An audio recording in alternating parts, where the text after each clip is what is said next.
అక్కడున్న ధనవంతులన్నా కాకపోతే అక్కడున్న మధ్యతరగతి వర్గానికి సంబంధించిన సొంత పార్టీ నాయకులన్నా బాగుపడతారు, కొంతమంది అన్న ఆర్థికంగా స్థిరత్వం సంపాదించుకుంటారు.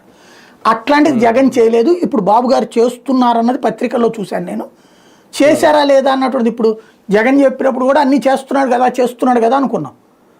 ఆ తర్వాత ఓడాక్ కానీ ఏది అడిగితే ఏం జరగలేదండి, కార్పొరేషన్లు వేశారు కానీ డబ్బులు ఇవ్వలేదు అని చెప్పుకొచ్చారు. అదే కోపం వచ్చింది వాళ్ళందరికన్నది. ఇప్పుడు అది చివరిలో కానీ తెలియదు మనకి. ప్రస్తుతానికైతే ఇస్తున్నారన్నది అయితే పత్రికలో వస్తుంది. అవును.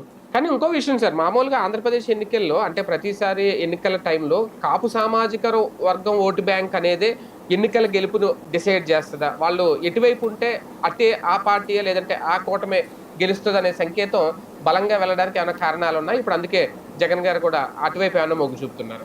ఇప్పుడు ఖచ్చితంగా నిన్న మీటింగ్లో కూడా కాపులకి ఇంతవరకు కూడా సాధారణంగా మనకి అప్పట్లో నాకు బాగా గుర్తు, బ్రిటిష్ వాళ్ళకి సంబంధించిన ఒక సంస్థ నుంచి విజయవాడలో డబ్బులు వచ్చినాయి, విజయవాడ కార్పొరేషన్కి.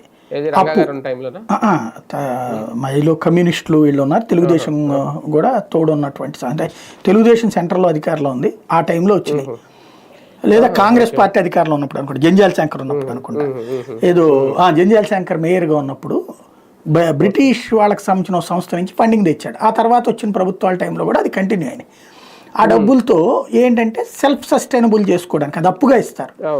దాని కిందన ఈ షాపింగ్ కాంప్లెక్స్లో ఎన్ని కట్టింది అప్పుడే, విజయవాడలో బోల్డ్ అని షాపింగ్ కాంప్లెక్స్ కట్టారు మున్సిపాలిటీ. కొన్నిట్లో ఇప్పటికీ ఒక 10-20% చోట్ల ఎవడు